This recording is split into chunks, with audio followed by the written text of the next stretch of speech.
Vous voulez comprendre comment jeûner de façon efficace pour déclencher la puissance de Dieu pour la bénédiction de votre vie? Je vous prie de suivre cette vidéo jusqu'à la fin.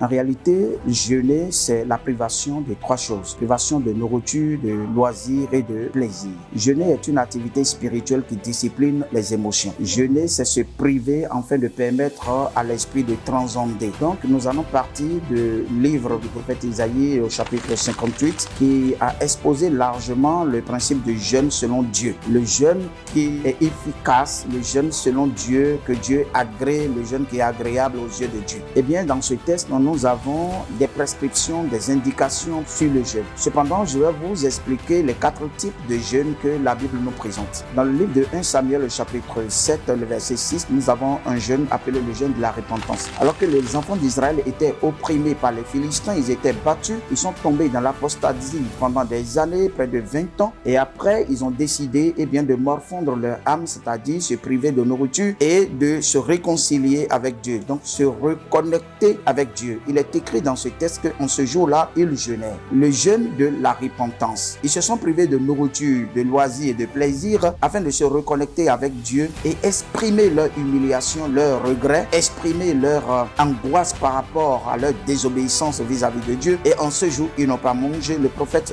Samuel, qui était à leur tête, a prié Dieu pour eux et Dieu leur a accordé la grande victoire par la suite. Lisez le texte et vous verrez que l'action du jeûne de ce jour-là a déclenché la grande victoire par la suite. On appelle ça le jeûne de la repentance. Il y a aussi dans les Écritures le jeûne appelé le jeûne religieux, donc le jeûne traditionnel que nous avons lu dans le livre de Luc, le chapitre 18, où le pharisien et le publicain s'étaient retrouvés dans le temple de Jérusalem. Et puis le pharisien qui priait en disant je jeûne 2 fois par semaine. En réalité, il pensait intimider Dieu de par sa capacité à jeûner 2 fois par semaine. Mais le résultat, c'est que Jésus dit qu'il est reparti à la maison sans ses péchés pardonnés. Parce qu'il s'agissait là d'un jeûne traditionnel qui est imposé, qu'on appelle le jeûne religieux. Plusieurs personnes s'adonnent à ce jeûne-là. Et je jeûne tous les vendredis, c'est une tradition. Je jeûne tous les mardis ou tous les lundis, 1 fois par semaine ou 2 fois par semaine. Eh bien, notre église organise des moments de jeûne de la fin d'année ou bien du début du mois ou de la fin du mois, du début de l'année ou de la fin de l'année. Ça devient une tradition auquel Dieu ne prend pas plaisir parce qu'il s'agit de quelque chose que nous faisons de façon traditionnelle. Ça n'impacte pas Dieu, ça ne touche pas Dieu. C'est pré-programmé et puis ça n'intéresse pas Dieu. Alors, plusieurs s'adonnent à ce moment de jeûne-là, croyant qu'ils sont en train de faire la volonté de Dieu. Mais en réalité, quand on lit vraiment le livre de Luc, dans le chapitre 18, à partir du verset 9, nous comprenons que Jésus n'a pas été du tout gentil en l'égard de celui-là qui, se revendiquait de bon à travers ce moment de jeûne. Par contre, le publicain qui n'osait même pas regarder le ciel et qui disait, Seigneur, aie compassion de moi, a eu ses péchés pardonnés.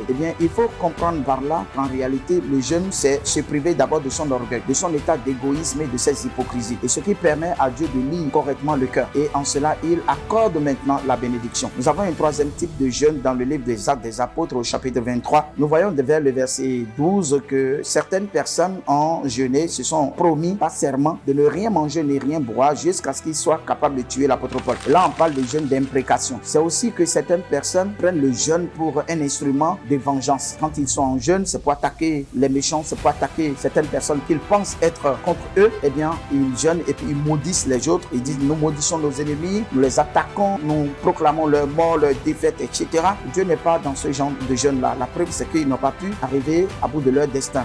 Le Seigneur a déjoué leur plan de façon providentielle. On nous dit qu'en réalité, le jeûne n'est pas un instrument de vengeance, d'attaque, de confrontation. Le jeûne est un instrument qui discipline nos émotions et qui nous met dans une disposition capable de recevoir l'inspiration de la part de Dieu. Et de ce fait, nous devons vraiment comprendre. En 4e, nous avons le jeûne appelé le jeûne de consécration. Le jeûne de consécration, c'est ce que nous avons vu dans les Actes des Apôtres au chapitre 13. Là, les apôtres se sont réunis, ils ont jeûné et puis là, ils ont décidé de ne rien manger, de ne rien boire pour demander au Seigneur de les inspirer. En ce moment, on dit que le jeûne est une activité spirituelle qui discipline les émotions. Et pourquoi? Parce que lorsque vous jeûnez, vous empêchez le concurrent du Saint-Esprit de prendre le dessus sur vous. Le concurrent du Saint-Esprit, c'est votre chair, c'est votre orgueil, c'est votre égoïsme, c'est votre hypocrisie. Ce sont des éléments charnels qui se manifestent dans l'homme. C'est pour ça qu'il est écrit dans le livre de 1 1 Jean, je crois, le chapitre 2, le verset 16, il est dit que tout ce qui est dans le monde, la convoitise des yeux, la convoitise de la chair et l'orgueil de la vie ne vient point de Dieu. Et voilà ces choses que nous devons discipliner jusqu'à ce que notre esprit, pour ne pas dire le Saint-Esprit qui est en nous, soit capable de prendre la position dominante sur notre chair. Et comme ça, nous ne ressentirons plus des frustrations, des sensations, des sentiments de gêne, de haine, de colère, etc.